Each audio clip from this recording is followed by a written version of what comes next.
Chers amis fans des Suns, bonjour à toutes, bonjour à tous, bienvenue dans cette nouvelle vidéo actu. Et oui, puisque des nouvelles sont tombées dans notre franchise de cœur des Phoenix Suns. Pour en parler aujourd'hui avec moi, monsieur Thierry, monsieur Mathieu. Comment allez-vous les gars?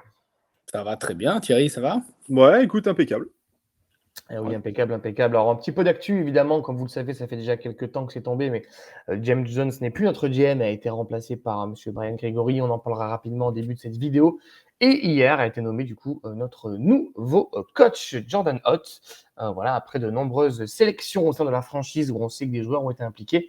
On en parlera juste après. Donc, en première partie, on va un petit peu s'attarder sur qui sont ces deux personnages. Et la deuxième, on va chacun donner un petit peu notre avis sur l'impact qu'ils peuvent avoir à court terme et à moyen terme sur la franchise. On va commencer, messieurs, si vous le voulez bien, par notre nouveau GM. Donc, James Jones ne fait plus partie, n'a plus le poste de GM, mais a toujours un petit peu d'activité au sein des Suns, a été remplacé par monsieur Brian Gregory. Du coup, Thierry, je te laisse la main pour nous présenter un petit peu ce monsieur Brian Francis Gregory. Ouais, Brian Gregory, donc nommé le mois dernier en succession de James Jones jusqu'à la fin du contrat de James Jones, puisqu'il n'a pas été licencié, il a été recasé dans l'organigramme. On verra un petit peu ses fonctions plus tard. Donc Brian Gregory, lui, il est issu du monde universitaire. Ça a été un joueur. Une petite particularité, il a débuté sa carrière universitaire à Navy, aux côtés d'un certain David Robinson. Et il aura terminé après rôle anecdotique. Après, il partira du côté de l'université d'Auckland où il passera ses diplômes. Après, il a surtout la particularité d'être revenu, d'aller à Michigan State en tant que dans le staff de Tom Izzo, le coach mythique. Et là, il côtoiera notamment notre ami Matisse Bia. C'est là où naîtra une amitié entre les deux hommes. Et ensuite, il aura fait une carrière universitaire en tant que head coach, une université de Dayton pendant 8 ans. Il passera par Georgia Tech et par la Floride, l'université de Floride Sud. Donc voilà, il aura une carrière universitaire jusqu'en 2023. Et voilà, il aura quand même remporté un titre, un tournoi, le NIT, avec Dayton. Donc ça leur a permis de se faire un petit palmarès, une bonne carrière. Et puis il débarque en NBA, donc puisqu'il n'a pas eu d'autre rôle en fait. Il arrive sous la sollicitation de Matisse Bia à la tête de nos Suns sur le poste de GM.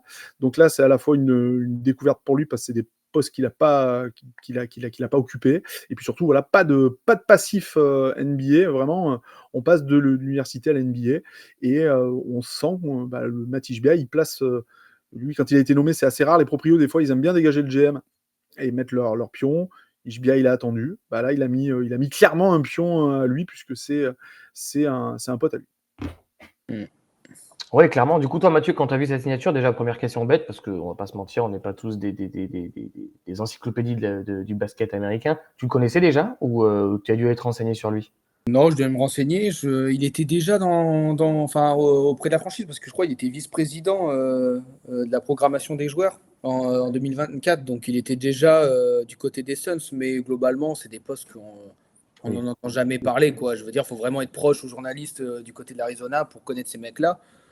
Après, non, je connais pas. Je suis resté un peu perplexe aussi parce qu'on parle d'un gars qui, en fin de compte, comme il a bien dit Thierry, c'est-à-dire que il a jamais fait ce poste-là globalement. Et là, on parle de la NBA, donc c'est un poste de fou. Après, apparemment, il aurait eu un rôle clé dans l'arrivée de Ryan Dunn et d'Oso Ighodaro.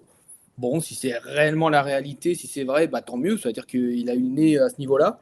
Reste perplexe quand même. J'ai l'impression qu'ils ont sorti ça pour convaincre les gens, mais non, je connaissais pas, en toute honnêteté, on verra bien. Je pense que là, de toute façon, on va devoir. Là, ça va être. Il y a la pression parce que dans 3 semaines, il y a la draft, il y a des trades qui vont arriver. On va voir tout de suite si c'est un gars qui est compétent ou pas, de toute façon. Donc toi, Thierry, après ce résumé un petit peu de notre nouveau GM, toi, quand tu as vu cette signature, t'en as pensé quoi? Moi, les GM, souvent, on est quand même d'accord que souvent on les connaît parce que c'est d'anciens joueurs. Et après, honnêtement, moi je le connais pas. Même moi qui m'intéresse au championnat universitaire, Je t'avouerai que autant je connais l'université de Dayton, autant les autres universités, quand je les vois passer, c'est parce que je vois défiler les scores en bas pendant un match. Hein. Je le connais pas du tout. Donc, j'ai découvert, comme tout le monde, quand son nom est sorti, j'ai fait quelques sites, j'ai été prendre des infos. Je trouve que effectivement, comme l'a dit Mathieu, ces informations par rapport à une éventuelle implication dans la draft de l'année dernière, bah, c'est invérifiable. Donc, et puis les postes qu'il a dû occuper, bah, c'est des postes tu les connais pas, hein, donc de toute façon, je veux dire, même un GM, tu le sais parce qu'il y a des mouvements, mais tu vois pas au quotidien ce qu'ils font, donc c'est dur d'évaluer. Écoute, c'est un mec de Matich Bia. Ce qui m'inquiète, c'est qu'il continue de faire selon son propre dictat. Donc les quelques années les quelques années de gouvernance au sein des Suns ne sont pas, et de ces grandes décisions n'ont pas attiré mon regard, n'ont pas j'ai pas de Sympathique, satisfaction quoi. sur ce qu'il a fait, donc si tu veux, je suis voilà, dubitatif, on verra. Mm, mm. Ouais, Qu'est-ce que t'en penses, toi, Corentin? Pareil, non, un peu? Bon, déjà, je le connaissais pas, on va pas se mentir. Parce que le sport universitaire, le basket universitaire, je le suis de loin. Voilà, je suis les résultats, ce genre de choses, mais je suis pas, comme certains, mordu de basket universitaire. Donc, c'est vrai que je ne connaissais pas ce monsieur. Là où tu touches un point, moi, que je trouve intéressant, que tu disais, Thierry, c'est que la plupart des GM sont des anciens joueurs. Lui, c'est un ancien coach. Peut-être une vision un peu différente. Ça peut être intéressant. Notamment, comme ces derniers temps, on était un peu plus sur de la course à la starlet que à la construction d'équipe. Peut-être que le fait d'avoir aussi un gars qui était coach et qui a quand même quelques années de, même si c'est pas des grandes pointures ces universités, et qui a quand même vraiment été coach, ça peut être intéressant, peut-être dans l'équilibre, dans la communication qu'il y aura au nouveau coach, sur justement la draft, les trades. Peut-être qu'on va s'attendre à avoir une équipe un peu plus équilibrée de part de ce côté coach. Après, là où je suis un peu déçu, c'est que voilà, c'est encore un peu du copinage, on va dire la vérité. C'est du copinage. Moi, si ça marche, j'ai pas de problème avec le copinage. Mais si ça foire, on va avoir un sérieux problème avec Monsieur Matich-Bia. Parce que là, ça va faire quelques casseroles au cul, comme on dit gentiment dans le jargon. Donc, je reste à voir. Voilà. Pour l'instant, j'attends de voir. Comme tu dis, Mathieu, 3 semaines de la draft. On verra ce qui va se passer. Est-ce qu'on draft? Est-ce qu'on va trade? Est-ce qu'on va récupérer un pic plus haut avec des joueurs? Enfin, on verra. Il y a plein de choses qui peuvent se passer. On pourrait, au-delà d'en faire une vidéo, on pourrait faire une série sur l'intersaison, tellement il y a de choses possibles qui peuvent se passer. Donc, à voir. Je sais pas. En tout cas, moi, le passage de James Jones, j'ai trouvé plutôt pertinent. J'ai trouvé que c'était parmi les meilleurs GM de la ligue, avant l'arrivée de Matich Bia notamment. Donc, en tout cas, je trouve que le nouveau GM a quand même un peu la pression. Il n'arrive pas sur une reconstruction où tu repars de zéro. Bon, tu vois, ok, des draft picks, on va tanker. Non, tu arrives, tu as un peu la pression, tu attends des résultats, tu attends de remonter un peu la misère qui s'est passée cette dernière année. Tu as plein de casseroles, comme je disais, qui traînent, notamment certains joueurs. On pense à Bill, la fin de KD. Donc, tout ça, c'est des transitions qu'il va falloir bien faire et pas se faire pigeonner comme on a l'habitude. Donc, bon courage à lui, bonne chance, et j'espère qu'il prendra les meilleures décisions. Et j'ai hâte de voir ses premières news et Shams Bomb tomber. Voilà un petit peu pour le tour du GM. On va s'attarder, messieurs, maintenant sur notre nouveau coach, monsieur James Ott. Donc, à la différence de notre GM, lui, il a déjà une expérience en NBA dans 2000. Jordan, j'ai dit quoi? Ouais. J'ai dit James, pardon. Ouais, t'es Ah, encore influencé par. James Jones. James Jones, ouais, c'est ça. Il va me manquer, c'est pour ça. Bah, Jordan Hood, évidemment, du coup, qui lui a fait un parcours en NBA en tant qu'assistant de coach dans de multiples franchises. Écoute, Mathieu, si tu veux nous faire un petit récap de son palmarès et de sa carrière, c'est à ton tour. ouais, je vais vous faire surtout un récap de son passage NBA parce qu'il a une avant-carrière, on en parlera, parce qu'il lui aussi est passé par Michigan State. Hein, je crois qu'il a passé ses diplômes là-bas en tant que coordinateur vidéo déjà. Donc on reviendra là-dessus. Ça prouve encore une fois, ça fait l'impression c'est une mafia à force. Donc ouais, lui, il a commencé donc du côté d'Atlanta 2013-2016 en tant que coordinateur vidéo. Je crois qu'il a bossé avec Mike Budenholzer justement quand il était coach du côté d'Atlanta. Après, il a enchaîné de 2016 à 2022 du côté de Brooklyn Nets. Alors là, c'est là où il a connu Kenny Atkinson, aussi Steve Nash. Il est même resté après Steve Nash, donc je pense que c'était déjà quelqu'un de compétent qui avait une bonne carrière et donc qui était bien aimé. Il a fait 2 ans du côté des Lakers en tant qu'assistant, donc là, il a passé un grade encore un peu au-dessus. Et donc là, depuis cette saison, il était du côté de Cleveland en tant qu'assistant donc de Kenny Atkinson. Franchement, pas grand-chose à dire, on va pas se mentir, c'est pareil, on va revenir un peu à la même chose, mais les assistants, c'est pas ce qu'on entend le plus parler. On attend tout ce qu'on sait souvent, c'est s'ils ont une bonne réputation ou pas. Lui, il a une bonne réputation. On le savait, il était à la bataille en finale avec un de ses collègues, hein, Johnny Bryan, qui était aussi, alors lui, qui était entraîneur adjoint du côté de Cleveland aussi. Donc, est-ce que la question, c'est surtout de se poser, c'est est-ce qu'il a été choisi parce qu'il est passé par Michigan State? C'est ce qui est passé un petit peu. Est-ce qu'il a été choisi parce que New York, ils ont viré Tom Thibodeau et New York, ils veulent recruter Johnny Bryan et peut-être Johnny Bryan, il s'est dit, bah tiens, je préfère peut-être être coach du côté de New York que les Suns. En tout cas, on n'en sait rien. En tout cas, Jordan Haute, il a une bonne réputation. Il y a pas mal de choses. Devin Booker, il aurait validé ce choix et il les aurait rencontrés. Donc, c'est quand même une bonne chose. Moi, franchement, comme souvent, on entend que du positif hein, quand un gars comme ça arrive. Moi, je sais pas ce que vous en pensez. Ça a l'air intéressant. Ça a l'air, apparemment, il aurait proposé des tactiques innovantes. C'est-à-dire vraiment, il est sorti du lot lors des entretiens. Donc, à voir. À voir. Tiens, Thierry, qu'est-ce que tu en penses, toi? Jordan Haute. Écoute, ce nom, je l'avais déjà vu parce que je crois qu'il avait été sur d'autres entretiens. Charlotte, là, était. Notamment, il y avait Charlotte, mais je crois que son nom avait été dans une liste. Mais tu sais, les listes à 10 noms quand on cherche un coach. Donc, on en a déjà parlé. Donc, effectivement, c'est la grande mode. Il y a quelques années, Greg Popovich avait lancé la grande mode en commençant à avoir ses disciples qui partaient un peu partout en NBA. Puis maintenant, c'est vrai que les assistants sont plus largement promus ou dans les discussions qu'avant. Donc son nom, il est arrivé au milieu. Moi, très sincèrement, c'était pas un nom que je connaissais. Donc j'ai gratté comme vous. Dès qu'on a eu son nom qui apparaît dans les shortlists. Oui, effectivement. Bon, comme tu l'as dit, c'est toujours compliqué. On entend toujours des louanges sur tous ces assistants. Ils sont bien, ils ont une bonne répute, etc. Ce que je vois, c'est que globalement, hormis Cleveland, cette année, c'est un entraîneur qui avait un assistant qui avait jeté dans des staffs où les résultats étaient pas dingues, où c'était plutôt des équipes ou en reconstruction ou en échec.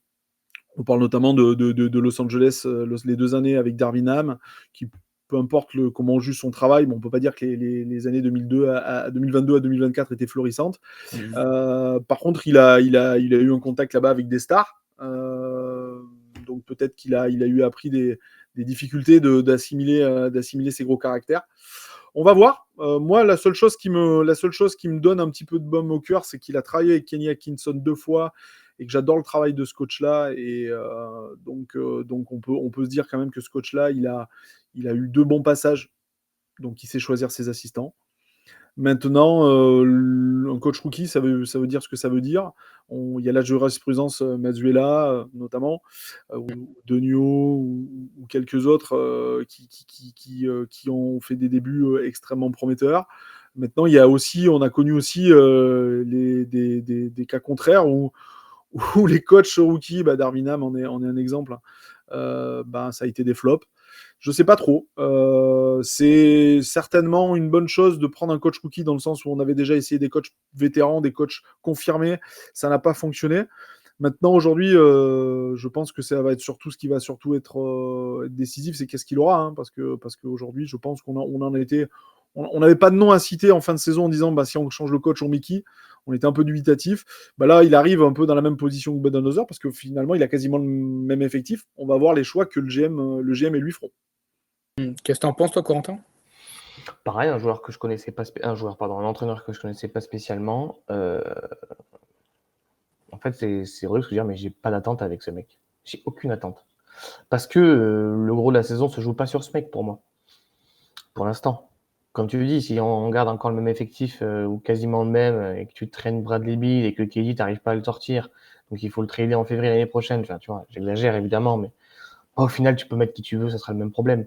Donc oui, j'ai pas d'attente particulière. La seule attente que j'ai avec son arrivée, comme tu le dis, c'est que rookie, tu as intérêt à être novateur dans ce que tu fais, dans ce que tu proposes. Donc oui, j'attends des nouvelles choses de sa part. Et c'est ça qui peut-être est intéressant. Une vague de fraîcheur. Ce que je trouve très intéressant, c'est que Devin Booker, comme on l'a bien compris, a validé ce choix. Donc ça veut dire qu'il a été impliqué là-dedans. Maintenant, j'ai du mal à me projeter dans le sens où je sais pas où on va, quoi. C'est-à-dire que c'est clair et net que c'est pas de reconstruction. Mais c'est clair et net que c'est plus du win now. Tu vois, on est un peu Entre les deux. entre deux chaises de bon, ben, en même temps, on tank pas, mais en même temps, on sait très bien que si on dégage KD et Bill, peu importe ce que tu récupères, a priori, tu joues pas le titre. Ah, c'est clair. Donc, c'est un projet sur combien d'années? Tu vois, est-ce que tu es encore sur 2-3 ans jusqu'à à peu près la fin du contrat de D-Book? L'objectif, c'est quoi? Est-ce que c'est renflouer un peu on va dire les pics de draft? Est-ce que c'est voilà, je sais pas trop où on va. Je suis un peu dans le flou. Donc pour moi, c'est un peu trop tôt pour me prononcer. Je suis content d'avoir un coach rookie parce que j'espère qu'on va avoir des choses nouvelles, amener quelque chose de nouveau vraiment. Parce que bon, c'est un petit peu ce qu'on avait eu avec Monty à l'époque. Hein. C'était un petit peu ça le délire, quoi. Quelqu'un qui avait fait beaucoup de postes d'assistant, qui arrive chez nous et qui fait quand même de très très belles choses, parce qu'on était quand même à 2 matchs d'un titre, on va pas se mentir. Donc oui, pourquoi pas? Pourquoi pas? Ça peut être une bonne nouvelle. Après, on est un peu dans la team Michigan, quoi. Tu vois, c'est-à-dire que voilà, même Devin Booker, je veux pas vous rappeler d'où il vient, mais bon. Donc voilà, on est quand même sur une team entre Isbia, le GM, là pareil, le coach aussi qui est passé par Michigan. Après, à voir, il a quand même fait une belle saison avec les Cavs. Donc même s'il y a une petite désillusion en playoff, il est quand même dans un bon mood, on va dire, quand même, dans une bonne stratégie. On a vu que Cleveland, sur la saison régulière, ça roulait. Donc voilà, pas d'attente. À voir aussi, ce qui m'intéresse de voir, c'est que c'est un coach rookie. Est-ce qu'il va être impliqué autant qu'on le pense dans la draft, dans les trades, dans ce genre de choix? Ou est-ce que c'est juste un relais du GM et juste un relais d'Ishbia? Je ne pense pas, mais je me méfie de tout parce qu'avec Ishbia, on ne sait pas trop où on va non plus. Donc voilà, non, j'attends de voir. Je ne dirais pas que je suis hype. Je ne dirais pas que je suis déçu parce qu'un coach rookie, on l'a tous dit, quand on a discuté, c'est un peu ce qu'on attendait, quoi. On avait marre d'avoir des coachs expérimentés qui n'arrivaient pas à prendre la main sur le groupe. Bon, ben, tentons un coach rookie, on l'a. J'ai l'impression que ça a été mûrement réfléchi. Ben, on verra ce qui se passe pour la suite. Moi, je vais te relancer un petit peu, Mathieu, là-dessus. Bon, on connaît les coachs, etc. C'est quoi tes attentes par rapport à ce coach, quoi? Bah moi, quelque chose qui est quand même pas mal sorti, c'est qu'apparemment il a sa grande part de responsabilité dans le développement d'Evan Mobley sur cette saison. On va pas se mentir, Evan Mobley, il a passé un sacré cap cette saison. Il a montré que c'était un top défenseur de la ligue, qu'offensivement il a un potentiel de fou. À voir encore, mais là il a quand même passé un cap. Je pense en toute honnêteté, je pense que là dans 3 semaines, je pense qu'on va. Je dis pas qu'on va pas reconnaître cette équipe des Suns, mais je pense qu'il va y avoir du changement, beaucoup. Je pense qu'il va y avoir des rookies et je pense que c'est un gars apparemment qui a vraiment une bonne réputation pour le développement des jeunes joueurs. C'est pas anodin de prendre ce genre de type d'entraîneur. C'est clairement, voilà, on est bloqué financièrement parce qu'en grande partie, bah, il y a Bill et KD. KD, franchement, il y a trop. Alors là, apparemment, ils disent que les rumeurs qui sont sorties, c'est faux, que pour l'instant, ils n'ont pas vraiment bossé. Ils attendaient d'avoir le coach pour bosser sur le trade. Peut-être, mais dans tous les cas, vu les rumeurs et vu le nombre de. Apparemment, vu les rumeurs en disant qu'on veut récupérer des pics, je pense qu'il y aura un trade avant la draft. Donc, je pense qu'aujourd'hui, on a vraiment l'intention de piquer, donc de prendre des jeunes joueurs, parce que, un, ça coûte pas cher, et puis de deux, bah, on voit bien qu'on a besoin de développer. Hein. Je pense que maintenant, quand on va au KC, c'est toujours été comme ça, la NBA. On veut reproduire ce qui marche. Au KC, c'est que des pics de draft entre 1 et 30, et ils en ont fait une équipe. Et je pense que les Suns, ils ont envie ils n'ont pas trop le choix non plus de faire ça. Donc, je pense que ce gars-là, c'est un bon entraîneur en développement. Et je pense que ça peut être intéressant. Après, je pense que j'ai pas mal de choses à dire quand on parlera vraiment de ce qu'on attend de la saison, parce que ça peut être une saison. Là, on est tous en train de dire que ça va être une saison de transition pour Devin Booker. Je pense que ça peut être une saison plus que même décisive, parce que Devin Booker aujourd'hui il est là cette année, mais ça ne veut pas dire qu'il va être là encore pas mal d'années. Moi, je l'attends. Moi, je suis content. Je suis content d'un nouveau coach. En plus, ça fait quand même quelques années qu'on est déçu de prendre des coachs d'expérience quand on voit ce que ça donne derrière. Voilà, franchement, j'espère que, comme tu dis, il va être impliqué pour la draft, parce que je pense qu'on va drafter peut-être 1, 2, 3 jeunes joueurs. Et j'espère qu'on va être capable de développer avec ce gars-là, vu les compétences qu'il a et la réputation qu'il a, développer des gars comme Ryan Dunn, parce que est-ce qu'il ne va pas aider à Ryan Dunn à passer un cap l'année prochaine? Ça serait cool. Donc, moi, je suis content, j'attends ça de lui. Je pense qu'on va avoir des jeunes et j'espère qu'il va être assez fort et assez préparé pour justement développer ces jeunes joueurs qu'on va recevoir, je pense, très bientôt. Peut-être Thierry, je te demande ton avis avec une question qui n'est pas trop une question, mais est-ce que ce qui nous manque pas un petit peu actuellement chez les Suns, c'est ce côté un peu identité de jeu? Tu vois ce que je veux dire? C'est-à-dire que On était une team de talent, mais pas trop offensive, pas trop défensive, pas trop construite. Qu'est-ce que tu attends de ce coach, tu vois? Parce que moi, par exemple, j'attends vraiment qu'il nous apporte une identité de jeu. Tu vois? Quand tu joues les Suns, tu sais que pour X ou Y raison, ça va être là-dessus, tu vois. Toi, t'attends quoi? Moi, j'attends qu'on retrouve une identité de franchise. Parce qu'effectivement, tu parles d'identité de jeu. Aujourd'hui, si on demande à quelqu'un de nous décrire qu'est-ce les Suns, c'est quoi l'identité de la franchise, je pense qu'on l'a un peu perdu. Je pense que j'ai l'impression, en tout cas, ça me donnait l'impression, et j'ai lu un truc hier soir sur une éclat d'Isbia, mais le fait de mettre des mecs de Michigan, de mettre un GM qui connaît le parcours universitaire, aujourd'hui, c'est quand même fort. Ça peut prendre son sens dans le sens où, effectivement, construire une équipe, parce que comme Phoenix n'est pas un gros marché, construire une équipe avec du temps, avec certainement des joueurs moins connus ou passés par la draft, ça crée une identité. Je pense qu'OKC en est un bel exemple, mais d'autres l'ont fait. On parle notamment de Miami, qui allait chercher des joueurs un peu moins connus et qui en a fait souvent des All-Stars.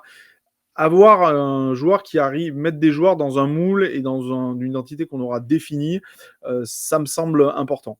Eux, il y a cette identité Michigan State. Je ne crie pas au complot, sauf si je vois arriver Draymond Green cet été, je me poserai des questions. Mais à un moment donné, je pense qu'il y a quand même une cohérence. Après tout, ils sont 3 décisionnaires, la colonne vertébrale, propriétaire, GM, coach. S'ils sont passés tous par le même réceptacle, moi ça me va très très bien. Après tout, allons au bout de l'idée. Mais avant de l'identité de jeu, je pense qu'il y a ça. Ishbia a déclaré que justement, enfin j'ai lu un truc comme quoi il déclarait qu'il se rendait compte qu'il avait commis une erreur et qu'aujourd'hui il avait pensé essayer de penser jeu et titre avant de penser justement à cette identité. Donc on va voir. Par contre, au niveau du coach, franchement, je vais vous dire qu'il est soi-disant, il a murmuré à l'oreille de Mobley. Ok, très bien. Bon, voilà. C'est invérifiable tout ça. Et le mec, il va te dire, mais Mobley, il va pas te dire le contraire si tu lui demandes. Il sort d'une grosse saison, des illusions playoff, mais il sort d'une grosse saison. On dit pas trop de mal du staff quand on réalise une grosse saison. On verra. Est-ce que le gars, il est innovant? Qu'est-ce qu'il fait? Il a imaginé des systèmes avec des ballons carrés. Moi, ça me fait toujours rire, les mecs qui sont innovants. Ok, mais innovants en quoi? Il y a des centaines et des milliers de coachs aux États-Unis qui, soi-disant, sont bons. On verra avec le temps. Je pense que c'est comment il va pouvoir driver les joueurs, comment il va pouvoir gérer les égos, comment il va pouvoir tirer la quintessence de joueurs en accent sur leurs points forts et en minimisant leurs points faibles. On verra avec le temps. De toute façon, les coachs, ils ont une partie du destin de la franchise entre leurs mains, mais après, derrière, tu peux être le coach que tu veux. Si tes joueurs, ils adhèrent pas, ils adhèrent pas. Je te rejoins là-dessus parce que ce qu'on constate entre la fin de Monty, Vogel et Bud, c'est que dans ces 3 cas, le vestiaire ne suivait plus le coach. Tu vois ce que je veux Il y a dire? un facteur commun surtout. Il y a un joueur qui est commun à tous ces coachs quand même. Hein. Donc, est-ce que ce joueur sera encore là, déjà? Attends, Bradley Beal, il n'a pas connu Monty Williams. Non, mais je parle de Kevin Durant. Le KD, par contre. Ah ouais, mais Je moi, parle de Bradley KD. Beal, KD, il arrive, il dit ouais, Monty il est bien, puis après il dit non, mais Monty il est nul. Il prend part au choix des 2 autres coachs. Enfin, mais là, juste avant que je te redonne la main, Corentin, là, c'est un signe. Parce que là, on l'a dit, oui, Devin Booker, il a validé. Mais il n'y a que Devin Booker qui l'a validé. Hein. Oui, Jamais on encore a heureux. cité une seule fois. Non, mais ça veut dire que c'est fini, Kevin Durant. oui, je pense aussi. C'est Oui, fini. bien sûr. Ils sont en train de dire est-ce qu'il y aura encore Kevin. Mais non, mais il ne sera plus là, Kevin Après, Durant. après, tu fais de la bonne politique aussi. C'est-à-dire que peu importe, le fait de le faire participer de Devin Booker, c'est que tu envoies un message aux fans et à Devin Booker. Donc, tu essayes aussi de t'assurer qu'il soit toujours là. Ouais, mais ça devrait être le cas. Donc, c'est bien. La saison précédente, on avait dit, ouais, Mike Budenholzer, KD et Devin Booker étaient d'accord. Là, on a dit, Devin Booker, il est d'accord. Genre, KD, il n'existe quasiment plus dans la com de Phoenix. Des Oui. Phoenix. Ouais, mais la com est bonne. La com est bonne Oui, et l'implication est bonne. Après, tu sais, les joueurs qui choisissent, qui valident les coachs. Un joueur, c'est un diplôme de coach, explique-moi. Au bout d'un moment, c'est bien que ça aille dans le sens de la star et qu'elle soit impliquée. Ok, très, très, très bien. Mais non, écoutez, les gars, au bout d'un moment, j'ai du mal avec ça en disant que sur le joueur, il va lui dire, moi, je voudrais que tu fasses ça. Et le joueur, il dit, ah ouais, c'est cool. Au bout d'un moment, c'est pas le joueur qui coach non plus. Donc, de temps en temps, bon, Booker, il n'est pas non plus réputé. Enfin, il n'a pas cette réputation comme d'autres pouvaient l'avoir en disant il s'abonne la planche des coachs, il est exigeant vis-à-vis des coachs, c'est lui qui fait les systèmes. Donc voilà, donc c'est peut-être un joueur qui a le bon profil pour pouvoir échanger. Mais après, il faut quand même se méfier avec tout ça parce que là, on nous embellit la mariée, on nous endort un peu jusqu'au training camp. On verra comment ça se passe et tout. Mais qu'est-ce que tu veux qu'on puisse juger? C'est toujours les mêmes. Là, on a changé 4 fois de coach en 3 ans. Donc, en fait, on entend toujours un peu les mêmes discours derrière. Donc, on verra. Je pense qu'il faut aussi être vigilant et on a tous cédé à un peu l'excitation de l'arrivée de Budenholzer l'été dernier. Ouais. Souvenons-nous qu'on a le droit d'être hypé, hein, mais mesurons aussi tous ces écrits et toutes ces déclats. Après, je pense je pense qu'il n'y a aucune hype avec Jordan Hott. Je pense que même en toute honnêteté, vu l'équipe qu'il va avoir, parce que je pense qu'on va pas la reconnaître beaucoup, je pense que honnêtement, je suis pas extrêmement sûr qu'il va avoir vraiment de la pression cette saison. La seule pression qu'on va avoir, c'est de dire est-ce qu'il ne faut pas qu'on fasse une saison assez minable pour que Devin Booker se dise oh, en fait, on souffle, en fait, je vais peut-être partir parce que là, le projet il est minable. Quoi. C'est la seule pression qu'il y a parce qu'on attend, quand on l'a dit, on le sait déjà, l'équipe l'année prochaine, elle va pas être ouf. C'est-à-dire qu'elle va pas être ouf talentueusement. C'est-à-dire qu'on va avoir sûrement du jeune. Il y aura toujours Devin Booker, il y aura toujours des mecs un peu vétérans, il y aura des joueurs sympas. Mais l'Ouest, déjà, c'est galère. Mais je pense que l'équipe, elle va être assez faible comparé à pas mal d'équipes. Donc, en termes de résultats, je pense que peut-être je vais être étonné. Il va y avoir des trades, on va se dire mais comment ils ont fait et tout. Mais globalement, je pense qu'on ne s'attend pas à grand-chose. Donc, je ne pense pas qu'il y ait une énorme pression sur Jordan Hott. Je pense que, comme il a dit Corentin, en fait, oui, il faut retrouver une identité et il faut retrouver une équipe qui donne envie aux fans de regarder. Quoi. Je veux dire, sans qu'il y ait l'attente du résultat derrière. C'est ça qu'on attend de Jordan Hott. Je ne sais pas ce que tu en penses, Corentin. Parce que je reviens à ce que j'ai dit tout à l'heure, mais moi, il y a 2 choses où je l'attends. C'est dans l'esprit sur le terrain, qu'on avait perdu, la motivation des joueurs, etc. Et dans un vestiaire soudé. On peut perdre. On peut être moyen, on peut être average, il n'y a pas de problème. Mais quand tu es ensemble, tu vois, en fait, que ce coach vraiment qu'on retrouve en fait une équipe, tout simplement une équipe, et pas des individualités additionnées. C'est ça, moi, que j'attends de lui, tu vois. Peu importe le talent, peu importe le niveau, franchement, mais si on finit 10e, 11e, 12e, je m'en fous. Peut-être qu'on sera même 6e, tu vois, je sais pas. J'ai besoin que quand je me lève la nuit, je me dise, putain, on a une équipe, ça joue ensemble. Les jeunes, ils s'arrachent, les nouvelles recrues s'arrachent. On sent qu'il y a un truc qui est en train de naître. Voilà, c'est ça. En fait, je vais dire un mot qui est horrible. En fait, j'ai besoin d'avoir un espoir. Tu vois ce que je veux dire? Un espoir, parce que là, on est sur une boucle depuis 2 ans, c'est une catastrophe. Quoique finalement, avec du recul, je me dis que la saison de Vogel, on a fait quoi, premier tour? Je sais plus où. Non, on était en demi, non? Ouais. Vogel, on a fait. Non, on s'est fait éliminer 4-0. C'est pas ça, par les Timberwolves? Ah oui, si. Ouais, je sais plus. Oui, c'est ça, t'as raison. Ouais, mais voilà, tu vois, bref, tout ça pour dire que voilà, j'ai besoin qu'on retrouve une équipe, tout simplement une équipe. Et je pense que la saison qu'on va faire là sera une saison average, à moins qu'on soit des génies au trade et à la draft. Bon, c'est un pourcentage infime, hein, comme à la draft, mais bon, Dallas a bien le premier choix, on sait jamais. Mais du coup, non, c'est ça. Et on verra à la fin de l'année prochaine. S'il y a un truc vraiment où on peut aller chercher quelque chose, ok. Sinon, ce sera là qu'on fera sûrement un bouton rouge, quelque chose. Mais voilà, j'attends qu'on retrouve ça. Un esprit, une équipe, une identité de jeu, et que cette équipe se réconcilie avec sa fanbase, tout simplement. Et peut-être que ce coach, voilà, qui sait peut-être parler aux joueurs, qui est peut-être un bon communicant, on va apprendre à le découvrir, comme tout le monde dans la NBA. Voilà. Donc, soit les projecteurs seront trop grands pour lui, soit ça va être un gars qui va pouvoir recréer une nouvelle dynamique et nous amener sur quelque chose de nouveau. La première année de Monty, les gars, c'est un peu différent comme concept, comme contexte. Mais voilà, c'est pas non plus, tu vois, genre. Non, si t'as pas la bulle qui te fait illusion, elle est pas belle l'année. Voilà, tu vois ce que je veux dire. Non. Donc, après, on aura sûrement un peu plus de talent cette année-là. Mais à voir.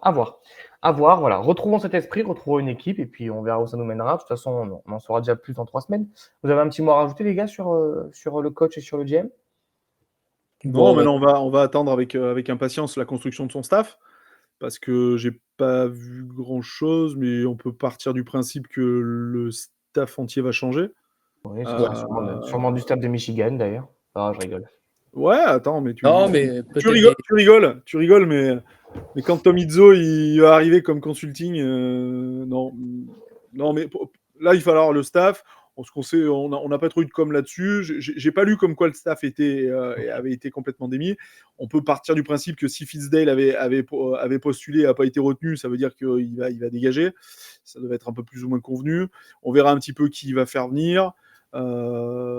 est-ce qu'il va ramener des gars qu'il a croisés? On ne sait pas du tout. Donc, on verra un petit peu ce qu'on nous dit. Après, vous parlez d'un peu d'attente et tout. Enfin, honnêtement, je ne sais même pas comment vous faites pour avoir des attentes parce que en fait, on sait même pas. Enfin, on sait même pas ce qu'on aura, tu vois. Ouais, non, bien sûr. Moi, je sors groggy, mais groggy groggy et encore congelé de la saison dernière. Donc, j'ai un peu de mal à comprendre ce qui s'est passé. À l'accepter. Je pense qu'il va falloir qu'on fasse surtout nos deuils des belles années, l'époque Monty, où on se réfère souvent à ce qu'on avait vu, ce qu'on aimerait. Enfin voilà, je pense qu'il faut qu'on fasse le deuil de tout ça. Et après, on verra. Effectivement, on va vite être. La draft, elle est dans 20 jours, donc on peut quand même se dire que ça va être une des premières tendances.